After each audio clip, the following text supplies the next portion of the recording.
Coach Shin Tae-yong terpaksa harus digantikan oleh asisten pelatihnya untuk menahkodai timnas Indonesia saat menjalani FIFA Matchday melawan Turkmenistan nanti. Mari kita bahas dari sudut pandang penikmat sepak bola, bukan pengamat sepak bola. Ya, kita tahu lah ya kalau Shin Tae-yong ini memang mempunyai tugas yang cukup berat dan bisa dibilang kurang masuk akal kalau menurut pendapat saya pribadi. Karena ketika pertama kali Coach Shin Tae-yong datang ke Indonesia, dia itu bukan menjadi nahkoda timnas senior saja. Dia menahkodai timnas senior, dia menahkodai timnas U23, U22, U19, U18, U17 sama dia semua. Itu pertama kali datang. Nah, di era Pak Erick Thohir memang ada sedikit perubahan. Waktu itu Coach Shin Tae-yong difokuskan untuk timnas senior. Dan timnas U23 diberikan kepada Coach Indra Safri, dan U19 ada Coach Bima Sakti. Begitupun ke bawahnya ya, U17. Nah, dulu itu Coach Shin Tae-yong itu memang ngambil semua timnas, bukan ngambil, tapi diberikan amanat untuk bisa menahkodai semua timnas Indonesia gitu. Dan itu hal yang menurut saya cukup rumit dan agak masuk akal. Mungkin tujuannya agar semuanya itu terintegrasi gitu. U17, U19, U20, U22, U23 dan senior itu terintegrasi sama pemikirannya Coach Shin Tae-yong. Tapi ini memang akan menjadi capek. Dan salah satunya seperti sekarang, di mana Coach Shin Tae-yong harus bisa melatih timnas senior dan timnas U23 bisa dibilang secara bersamaan.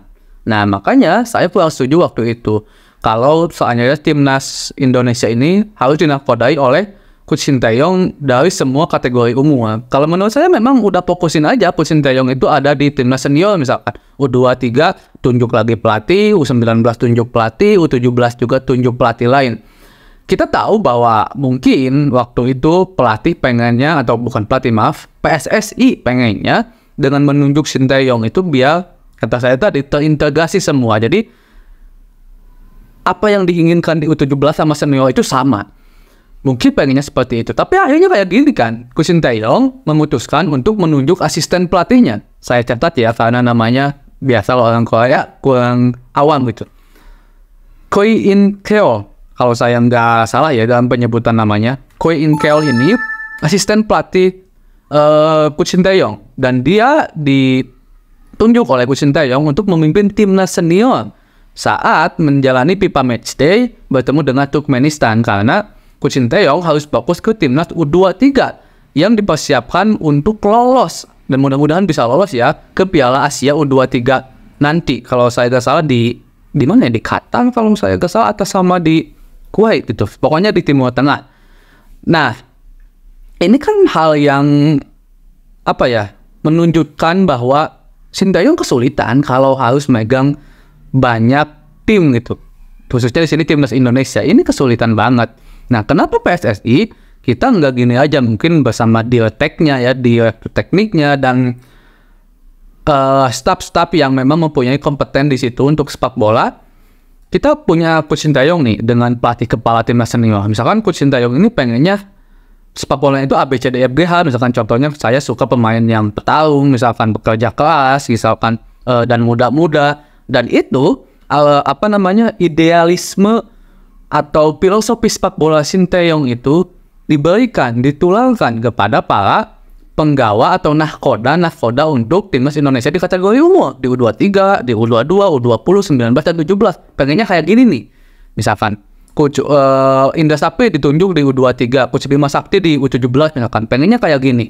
Nah, dengan ada persamaan persepsi Shin Tae-yong sebagai pelatih kepala di timnas senior, itu kan bisa ditunjukkan sambil Coach Shin Tae-yong juga mengamati lah gitu, dari jauh mengamati, kalau sambil berkoordinasi juga bahwa ini pemain bagus nih, masukin ke 19 atau masukin ke 20, atau harusnya yang kayak gini itu kan bisa kayak gitu. Dengan seperti itu, filosofi permainan yang diinginkan oleh timnas sepak bola kita itu terintegrasi antara U17, U19, U23 sampai senior, walaupun pelatihnya beda-beda.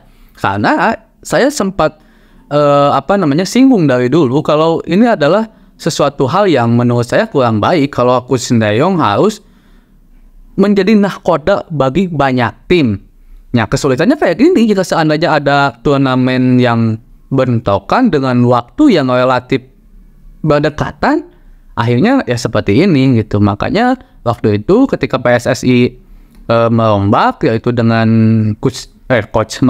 dengan peketum Erick Thohir-nya, saya sangat setuju itu dengan menempatkan pelatih-pelatih yang memang kompeten untuk beberapa kategori umur. Bukan berarti Coach Sinteyong tidak kompeten di kategori umur, bukannya. Tapi maksud saya untuk memberikan tanggung jawab dan beban kepada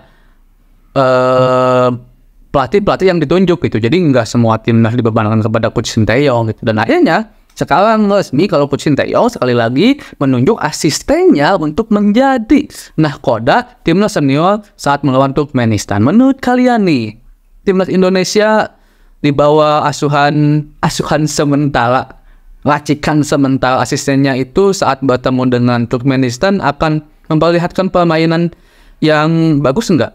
Saya akan bahas nih beberapa pemain atau mungkin semua pemain yang dipanggil oleh Coach Sinteyong di timnas U23 dan di timnas senior. Di konten selanjutnya ya, kita bahas satu-satu apakah mereka layak ada di timnas senior dan timnas U23. Dan begitu ngerinya ya timnas U23 sekarang yang berasa senior, karena banyak pemain U23 yang dipanggil Coach Sinteyong di tim senior. Dan banyak juga pemain-pemain yang baru atau comeback untuk dipanggil ke timnas senior sekarang. Ini memang dibutuhkan oleh timnas atau hanya untuk menutupi para pemain timnas senior yang sekarang difokuskan untuk U23? Ini layak untuk dibahas lah sama kita semua, kita diskusi aja ya. Nanti kita tampilkan para pemain-pemainnya dan bahas satu-satu kelayakannya ada di timnas atau enggak. Berdasarkan kita lah sebagai penikmat. Dan kita akan bahas itu di konten selanjutnya. Tentunya. Mungkin sementara seperti itu pembahasan untuk Sinteyong yang menunjuk asistennya menjadi pelatih sementara saat Indonesia senior bertemu dengan Turkmenistan. Semoga sehat selalu. Kita bahas di konten selanjutnya. Assalamualaikum.